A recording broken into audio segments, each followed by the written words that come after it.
안녕하십니까. 더불어민주당 국회의원 이수진입니다. 성남 중원 지역구를 두고 있습니다.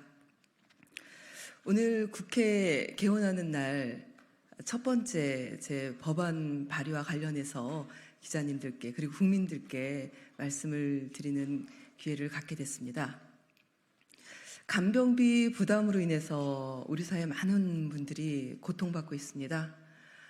그동안 정부가 여러 가지 역할들을 해왔습니다.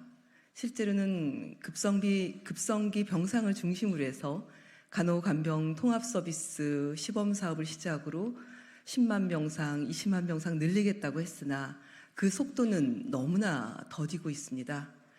그리고 오히려 또 요양병원처럼 어르신들 또 그 노인분들께서 입원하시게 될 경우에 실제로는 요양보험으로 인해서 진료비, 입원비의 부담보다는 간병비의 부담이 어마어마하게 높습니다. 가족들 간에 이런 문제들 때문에 서로 괴로워하는 사회적 문제로 또 비화되는 사건들을 많이 보지 않으셨습니까? 이제는 이런 문제 우리 국회에서 해결해야 합니다.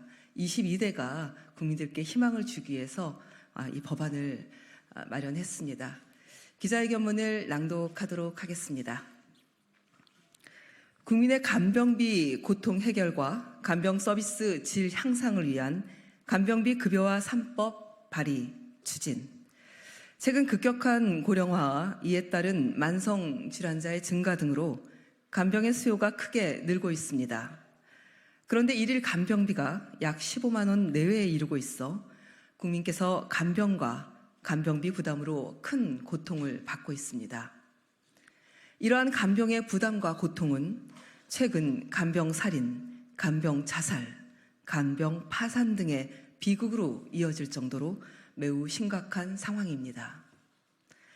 그런데 현행 국민건강보험법과 의료급여법은 요양급여와 의료급여의 대상과 내용에 간병을 포함하지 않고 있어 간병과 간병비에 대한 부담과 책임을 오롯이 국민 개인에게 돌리고 있습니다.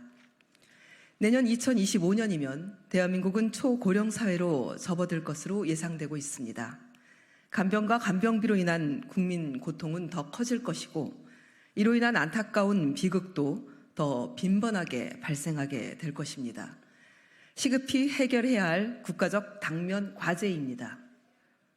초고령 사회를 맞으며 간병을 더 이상 국민 개개인의 책임으로만 둘 수 없습니다. 국가가 함께 책임질 수 있도록 법과 제도를 개선해 나가야 합니다. 더불어민주당이 제22대 총선 1호 공약으로 간병비 급여화를 선정한 취지와 같이 국민의 간병과 간병비로 인한 부담과 고통을 국회가 조속히 입법을 통해 해결해 나가야 합니다.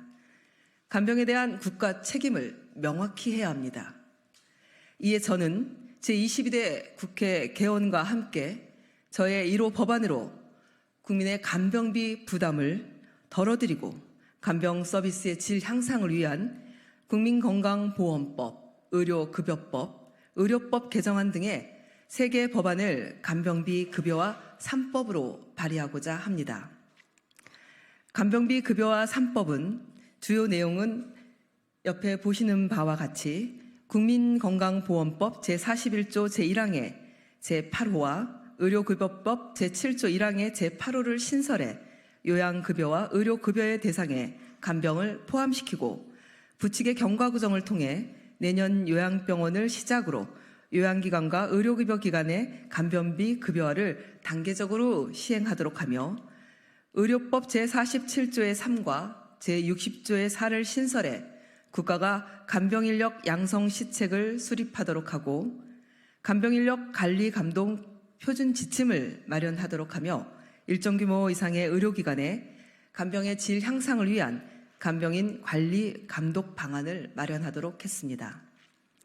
이번 간병비 급여화 3법이 반드시 입법되어 간병으로 인해 고통받고 있는 국민께 온전한 삶을 돌려드리고 대한민국이 지속 가능한 공동체로 함께 나아가는 데 기여할 수 있길 기대합니다.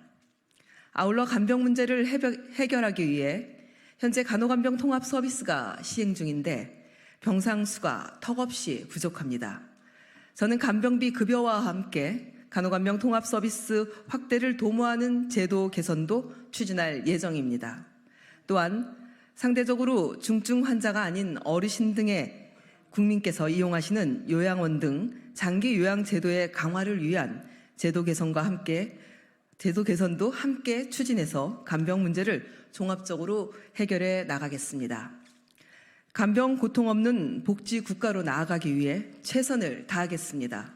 많은 관심과 지지를 부탁드립니다. 감사합니다.